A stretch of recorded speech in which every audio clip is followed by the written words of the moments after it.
মিষ্টি কিনতে গিয়ে হঠাৎ করেই রত্নাদির সাথে দেখা। রত্নাদিও মিষ্টি কিনতে এসেছে।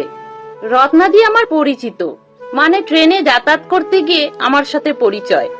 রত্নাদির সাথে কথা বলছি, ঠিক সেই সময় স্কুটিতে করে দুজন এসে দাঁড়ালো মিষ্টির দোকানের সামনে।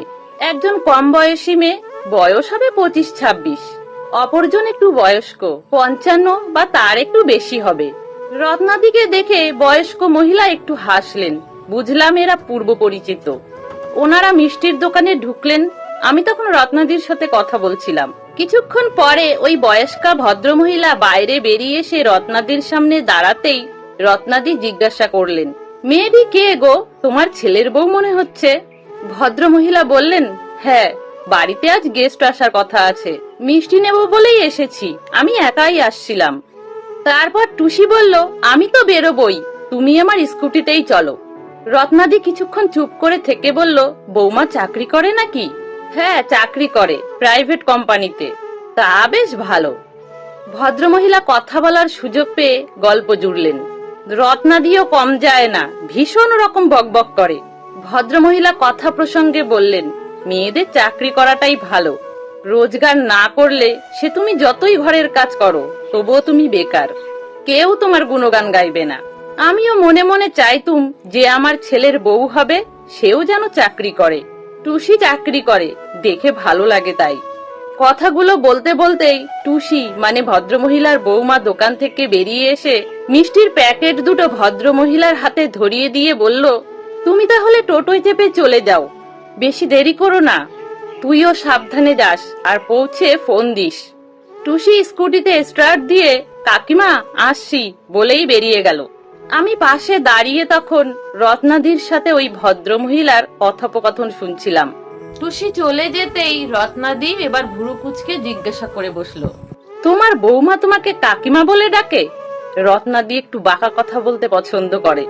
সহজ কথাটা সহজভাবে না বলে একটু ঘুরিয়ে পেঁচিয়ে বলাটাই রত্নাদির স্বভাব। রত্নাদির কথায় ভদ্রমহিলা হাসলেন। হাসতে হাসতে বললেন, বিয়ের পর টুসি যখন আমাদের বাড়িতে এলো তখন আমিই বলে দিয়েছি আমাকে কাকিমা বলে ডাকতে, তোমার দাদাকে কাকু বলে ডাকতে। রত্নাদির চোখ তখন কপালে। এ মা, কাকিমা কেন? শাশুড়ি মানে তো মা। রত্নাদি কথা থামাতেই উনি বললেন, শাশুড়ি মানে মা নয়, বরং মায়ের মতন। সেই মা ডেকে নাম খারাপ করা দরকার কি বলতো? মা একজনই হয়, সে বকলেও মা, মারলেও মা, শাসন করলেও মা। মা যা পারে শাশুড়ি তা পারে না। দুম করে 25 বছরের একটা মেয়ে এসে মা মা বলে ডাকলেই আমি মা হয়ে যেতে পারবো না, থেকে বরং কাকিমা ডাকাই ভালো। কথাগুলো রত্নাদির ঠিক পছন্দ হলো না। বলল, তবুও কাকিমা ডাকটা কেমন শুনতে লাগে না? শাশুড়িকে মা ডাকাই ভালো। সবকিছু অত সহজ নয়, আমারও তো মেয়ে আছে। আমি মেয়ের জন্য যতটা ভাবি, যতটা করি, সেটা নিজের মেয়ে বলেই তো করি। নিজের মেয়ের মতো সবটুকু দিয়ে বৌমার জন্য করি না, সেটা তো সম্ভব নয়। ছেলের বউকে মেয়ে বানানো অত সহজ নয়। তাই নিজের বৌমাকে মেয়ে বলে কারোর কাছে আদিক্ষেতাও করি না। বৌমাও ভালোই জানে ইনি আমার শাশুড়ি, মা নয়। আর আমিও ভালো জানি যে এ আমার ছেলের বউ, আমার মেয়ে নয়। রত্নাদি শুনে বলল, এতে কি সম্পর্ক ভালো থাকবে? একটা টান তো গড়ে উঠবে না। কে বলল টান থাকবে না? তার জন্য চাই বোঝাপড়া, তার জন্য চাই বন্ধুত্ব। প্রয়োজনের চেয়ে বেশি নাক গলালেই তখনই হয় অশান্তি। টুসির সাথে আমি মা মেয়ের সম্পর্ক গড়তে চাইনি কখনোই। নিজেকে মা হিসাবে দাবি করলে তার আগে আমাকেও বুঝতে হবে যে মেয়ে হিসাবে আমি টুসির জন্য কি কি করতে পেরেছি। কি দরকার বলতো সবের? শাশুড়ি মানেই কি মা মেয়ে হয়ে উঠতে হবে? জোর করে করতে চাই বললেই হয় না। আমরা তো কেউ ছোট না, বয়স বেড়েছে আমাদের। মাটি নরম থাকলে যা খুশি করে দেওয়া যায়। শক্ত মাটি দিয়ে নতুন করে যদি কিছু গড়া যায়, সেটা হলো বন্ধুত্ব। টুসি আর আমি যতটা শাশুড়ি বৌমা, তার থেকে বেশি আমরা বন্ধু। বোঝাপড়া আর বন্ধুত্ব না থাকলে কাকিমা বলেই ডাকুক আর মা বলেই ডাকুক, সে সম্পর্ক বেশি দিন টেকে না। ভদ্রমহিলার কথাগুলো মন দিয়ে শুনছিলাম।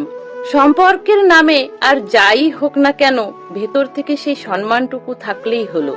আর সম্পর্কের সুতো যদি বন্ধুত্ব দিয়ে গড়া হয়, তাহলে সে বন্ধন হবে মজবুত। শাশুড়ি বৌমার প্রতিদ্বন্দ্বিতা নয়, এখানে যা দেখলাম তা একে অপরের সহযোগিতা আর ভালোবাসা, তাতেই বোধহয় সম্পর্ক মধুর থাকে। বন্ধুরা, গল্পটা আপনাদের কেমন লাগলো? যদি ভালো লাগে তাহলে প্লিজ লাইক করে দেবেন, কমেন্টে সুন্দর আপনাদের মতামত জানাবেন। সকলে ভালো থাকবেন, সুস্থ থাকবেন।